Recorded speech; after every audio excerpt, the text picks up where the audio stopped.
আমেরিকার president Donald Trump আলাস্কায় রাশিয়ার president Vladimir পুতিনের সঙ্গে বৈঠক করেছেন। সেই বৈঠকে পুতিন সামনে রেখেছেন 5টি বড় দাবি, আর এই দাবিগুলো মানা হলে তবেই ইউক্রেন যুদ্ধে আসতে পারে শান্তি। কিন্তু প্রশ্ন হলো, এই 5 দাবির মধ্যে কোনটা বাস্তবসম্মত আর কোনটা অবাস্তব? সূত্রের খবর অনুযায়ী পুতিন চেয়েছেন প্রথমত ইউক্রেন যেন তাদের সেনা পুরোপুরি সরিয়ে নেয় ডনেটস্ক আর লুহানস্ক অঞ্চল থেকে। বিনিময়ে রাশিয়া খেরসন আর জাপোরিজিয়াতে যুদ্ধবিরতি লাইন টেনে দেবে। দ্বিতীয়ত, 2014 সালে রাশিয়া যে ক্রিমিয়া দখল করেছিল সেটার ওপর আনুষ্ঠানিক স্বীকৃতি দাবি করেছেন পুতিন। শুধু আমেরিকার স্বীকৃতি চলবে নাকি ইউরোপকেও রাজি হতে হবে সেটা এখনও স্পষ্ট নয়। তৃতীয়ত, রাশিয়ার ওপর যে কড়া অর্থনৈতিক নিষেধাজ্ঞা আছে সেগুলো তুলতে হবে। চতুর্থত, ইউক্রেন নেটোর সদস্য হবে না, এ দাবি জোরালোভাবে রেখেছেন পুতিন। তবে শোনা যাচ্ছে ট্রাম্প ইউরোপীয় নেতাদের আশ্বাস দিয়েছেন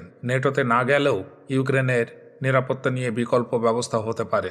এবং পঞ্চম দাবি, ইউক্রেনের কিছু জায়গায় রাশিয়ান ভাষাকে সরকারি স্বীকৃতি দিতে হবে। সেই সঙ্গে রাশিয়ান অর্থোডক্স চার্চ যাতে স্বাধীনভাবে কাজ করতে পারে তার নিশ্চয়তাও চান পুতিন।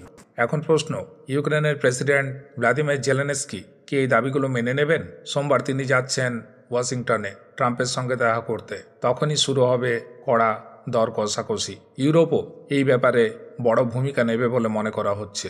এখন আপনাদের কাছে প্রশ্ন, এই 5টি দাবি যদি মেনে নেওয়া হয় তাহলে কি ইউক্রেন যুদ্ধ সত্যিই থেমে যাবে নাকি আরও গভীর সংকটে পড়বে ইউক্রেন?